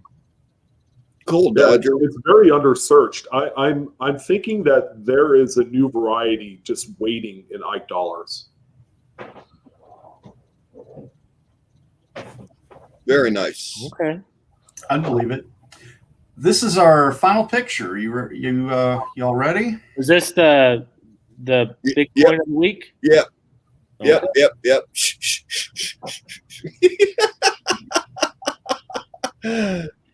Okay. Who's gonna do the honors? You know what? I'll do this one since I only read one and it's only like half a sentence. Those are the ones I like to read. I know, right? You haven't been reading it. You've been reading the ones that are like, like an essay. All right, so this one's from Philip. Hello, Blue Ridge. Hey, that's me. I am just seeing this email. I do give permission for you to share the images. We intend on doing that anyways. I did see the video on it, and I am in heaven right now after watching the video. To hear my coin get a shout out and to hear the great response from the gents on the video was amazing. Thank you all very much. I am not sure if you gents do graded coins on the live Q&A or not. Just in case, I will post a new beautiful coin that just came back from PCGS and has only a population of 1. Music to my ears. This coin will be going to great collection soon, and I would love to be able to show it off before it is no longer in my hands. Thank you again for all the great work you continually do.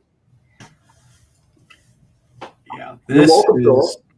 this is enjoying your coins. If you're going to sell it, enjoy it. Let it do that spin one last time. 1970S PCGS Proof 68 Red. DDO FS 102, large date over small date.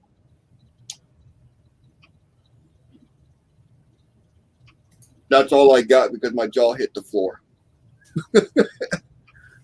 Yes, that is a top 1 coin. Only 1 coin has been graded that grade. There's no other ones higher grade. And Great Collections is going to love every bit of this.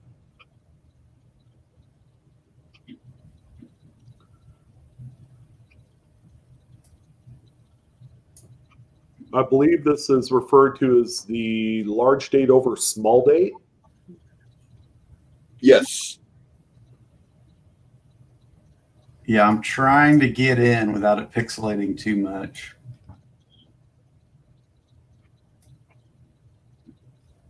There is going to be a feeding frenzy on this coin when that goes up for auction. I've got copper coins pulled up here if you want to use them, copper coin. Yeah, let's do that so we can get a good, I want to show everybody what we're looking for. Do it justice and give some more oohs and ahs. Absolutely.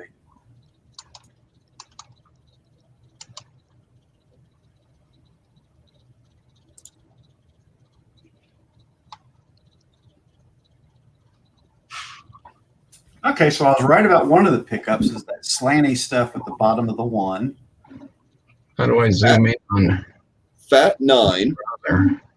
fat leg of the 9.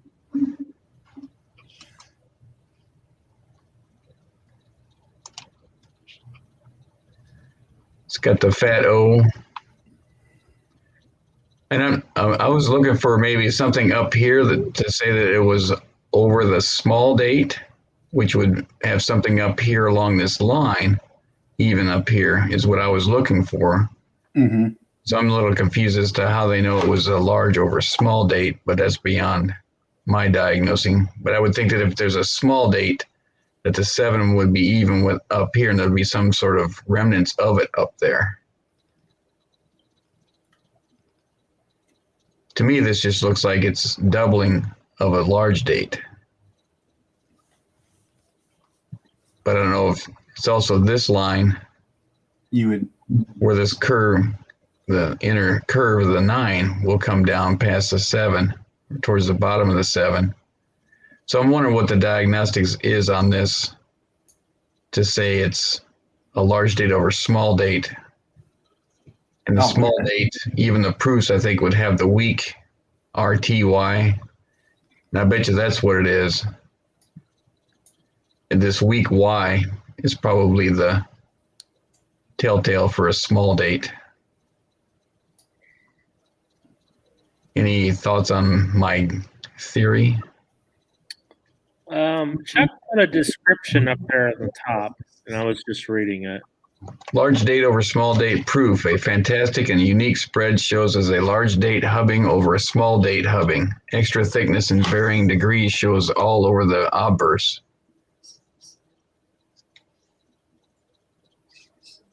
So I did see some on the letters on the In God We Trust up at the top. Oh, yeah. Yeah, there you go. There's a lot of thickness on all of that. Yes. Spread towards the south. Yeah. How heavy the bottom of that it's a class 3 with which has a little bit of rotation to it, and that's probably why you can't really see remnants of the small date on there.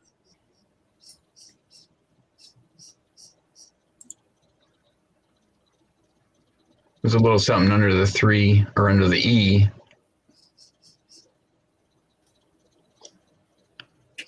Yeah, Variety Vista pretty much has the same pictures or close to as copper coins. Nothing better. No, I'm not thinking they're going to be any better or any worse. Take it away, Jeff. Yep, that's about what I've got. I could see some of it in that image. You could see the fat bottom of the U, the fat S. That's S, not the other. Did anybody have the PCGS price guide up to show it being listed? I used to, but I deleted it. Well, since this is a top 1 for this grade, there's no pricing listed. So once it goes up for auction, it depends on who's interested in it, and if they fight over it, Yeah. the price could go anywhere, really. Yep. Yeah, PCGS did not have pictures of the coin like you see on some of their listings. They just had the description of what it was. Yeah, you can make out the fat R. And it's kind of sad, as unique and high grade as this coin is, you would think they would put the pictures up there and just eat that part of the cost just so it was on their site. But yeah, I'm not sure what their policy is on putting the coins on their actual coin facts. You got to pay for it. Well, some of mine have ended up on there, so I don't know if it. I'm not sure what determination they use to decide that. So, I've had a couple of my varieties that I've had pop up on there. So, if it's special enough, they might just take it upon themselves. That could be it too. Maybe it was just kind of a tougher date or tougher variety or something like that. They probably had the nickel guy in there grading that day. Yep. It might have slipped through their fingers that they were going to do it, and it just got passed on through the desk without it being done. So it's hard to tell. And maybe he didn't order TrueView. That could be another thing, because I've noticed, maybe he didn't order TrueView on his, grading. Yeah, I think I would have paid the extra money for the TrueView. I would have too, but he's planning on sending this to Ian, and Ian will not use TrueView photos. They will do their own photos. Because I've asked him, hey, can I send you TrueView photos for the Great Collections listing? And he said, no, we can't do that. Not sure the reasoning behind it, but they don't do that. So maybe that's why he thought, well, I'm just going to sell it anyway. I'll save myself the $5. That probably comes down to copyright. And I think you're probably correct. Yeah. And that's probably part of it. It's because the TrueView photos, I have to admit, they are crazy. Really, especially if you have a toner. Oh my God. Yeah. Amazing. I love the photos, but sometimes it can be a little underwhelming when you get those coins. When you actually get it and you look at it and you're like, that doesn't look like the picture. MS67, it's a $550. And with the market, like I was discussing, the market is really hot right now, and I think if this goes up pretty soon, I think it'll do very well. Mm-hmm. The only one they have in a 68 is a Cameo. They do have a Cameo 68. No value on it, so I guess it's just one of those things. It's going to have to go to auction to find out how much it's going to go for. Yeah, you get the right people in there. This thing it could take off, especially for those variety collectors that want that pop one. Yeah, that is correct. For their what is it? Their registry set. Got to have it for my registry set. I don't care what it costs. And Sean, am I correct? CAC won't do these, correct? I don't think so. Well, I've seen a few newer coins, like in the 70s, that have CAC beans on them. But more times than none, they'll send them off to QA and get that done on there. Because that might be something to do too. You can potentially see if they might give it a sticker, and then the value could jump on that too. So, absolutely. If it's a pop one, wouldn't it just automatically get a sticker because there's nothing to compare it to? They just look at other 68s and compare it to that. Would they compare date to date or variety to variety? CAC essentially verifies the grade. That essentially makes sure that, hey, this is a 68. Or this is a little undergraded, or should be a 69 or a 68 plus, or a Cameo. I mean, or Cameo. I think it's close to being a Cameo, but I think there's a little bit less frost on the reverse to warrant that. Yeah, they're really stickler on that Cameo designation. Right, CAC, the way I understand it, likes to see those coins that top 10% for the grade, as opposed to ones that just kind of slid into a particular grade, that could have gone either way, that perhaps are not deserving. But CAC certainly identifies it as being superior for that grade. Hey, I have a question, Sean. We mentioned QA, and I do not have experience. QA is reserved for modern coins. Yes, I believe so. Yeah. You see them a lot on nickels, especially.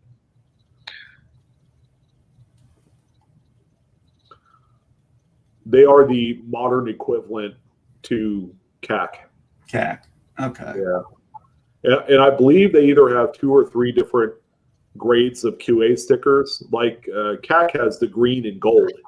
Like gold is what you want, ideally. And usually you only see that on much older type coins. Wow. But I think QA also has a few different color designations.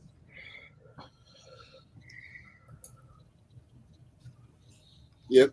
I'm going to have to keep an eye on Great Collection, see where this thing ends up at. Yeah, watch it and see how well it does. Yeah, that'll be one just to watch and see, watch it go.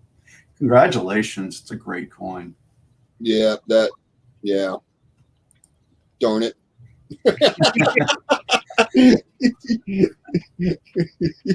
All right. Well, that's it for our photo sets for this evening that we were able to get set up. Yep. Thank you, Jeff. I appreciate you taking care of photos. Anytime.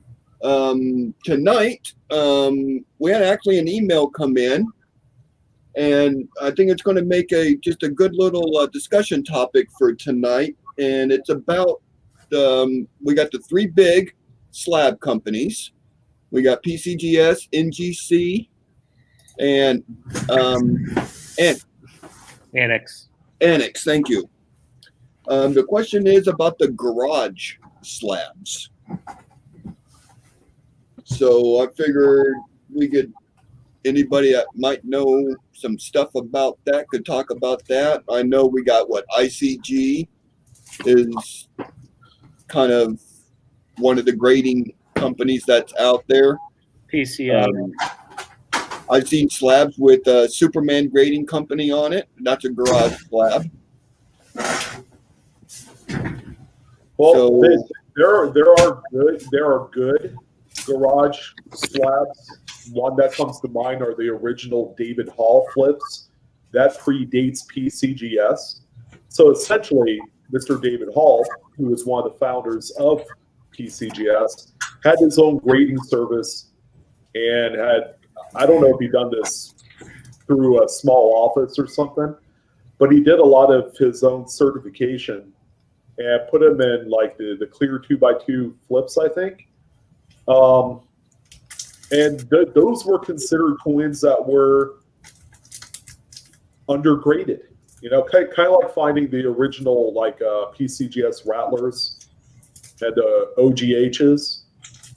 So there are some garage style slabs that exist out there that have some relevancy to them.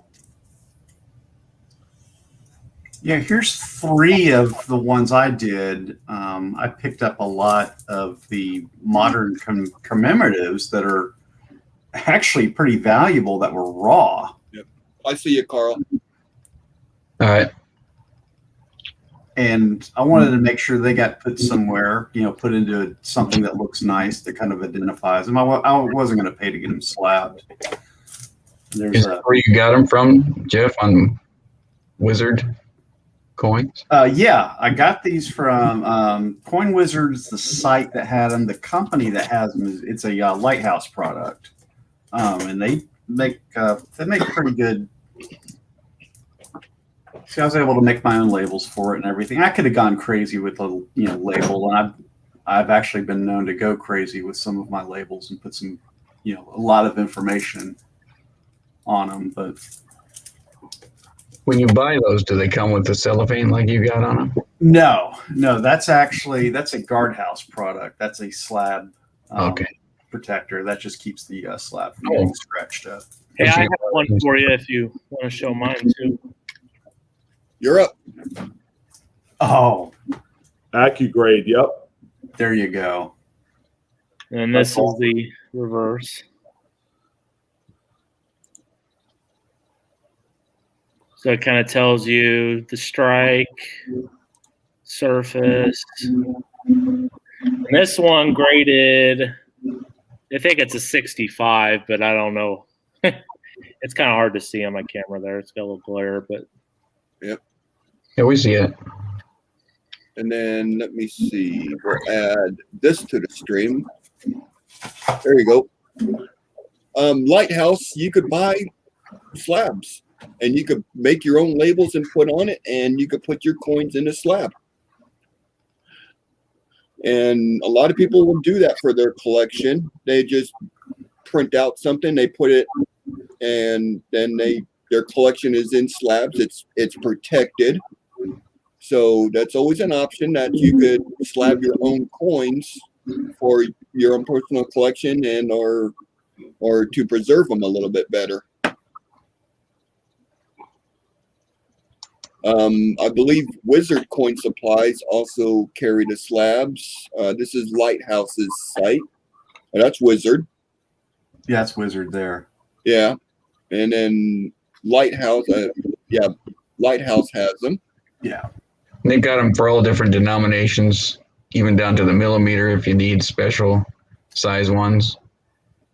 They are I believe size. Lighthouse is based out of Europe, so they have a very heavy presence in for a lot of stuff for European coins. And stamps of all. They have a lot of products for stamp collectors, which I guess Europe didn't have the problem with stamp collecting like we had. Yep. And So- these prices are for a pack of 5. So $7 for a pack of 5 of them. Yeah. That's not bad. But yeah, about $1.30 a piece. That ain't too bad. $1.40 or so. I will say this is when you put the coin in there, if you're just trying to size it or whatever, don't lock it up until you're ready to put it away.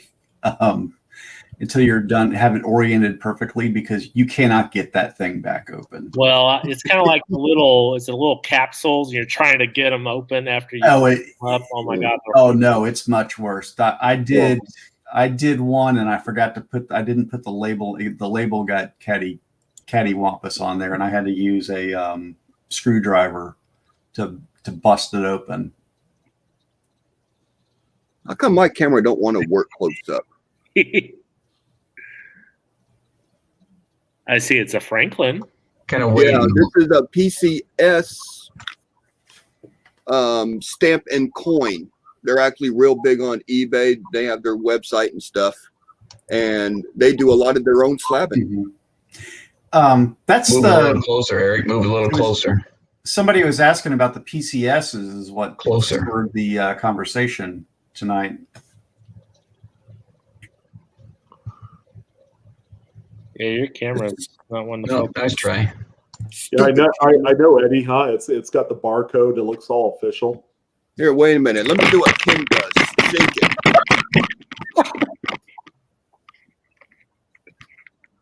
Yep, that's our host, ladies and gentlemen. Perfect. And that question that spurred that conversation was from Fish Dog. So we want to thank him for the subject matter on that one. Thank you for your question about the slabs. Yeah. So that's it. We got through all our emails. Got our discussion done. If we got our tribute to Mr. Ken Peavy at the beginning of the show. Want to thank everybody in our panel tonight. Appreciate you all coming in and sharing your knowledge and taking the time and being a part of this show every week. Our mods, thank you very much for keeping our chat going. Sometimes I think our mods work harder than we do on some nights. So thank you all for that. Everyone in chat, everyone that has been part of the stream and watching us, thank you so much. We would not have this show without you. So same time next week, same Q&A coin channel. Remember, we got merch. We got some t-shirts, and I think we got some hats left. So go out get a hold of us for our website. Merch. Let's make sure we put the website up. Yep, thank you. Get your emails in early. On Mondays, we are setting up for the show. So if we get an email coming in late afternoon, we might not get to it until Tuesday or Wednesday. So we get to them as fast as we can. We got us five that right here, and we got a couple on the sidelines, and we go through emails. We get hundreds of them a week. So just bear with us. We get to them. Send them in early. Clear photo, front and back, a close-up of the problem area, and a question.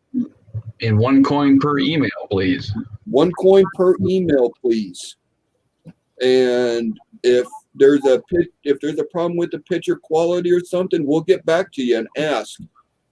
Picture's a little out of focus. Can you resend some new ones? So we do that a lot too. We just respond. We need better pictures. So that's all I got for tonight.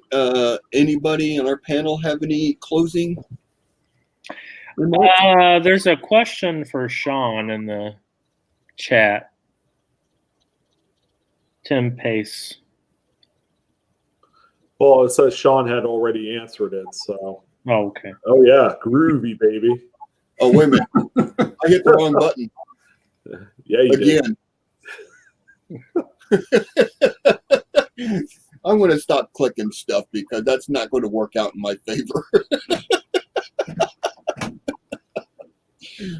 Every once in a while, I get a little happy finger. All right. Thank you very much, everybody. Appreciate you all. Always a pleasure. That's all we got for this week. Send in your email, send in your questions. Come visit us at our Facebook page, which I keep getting mixed up.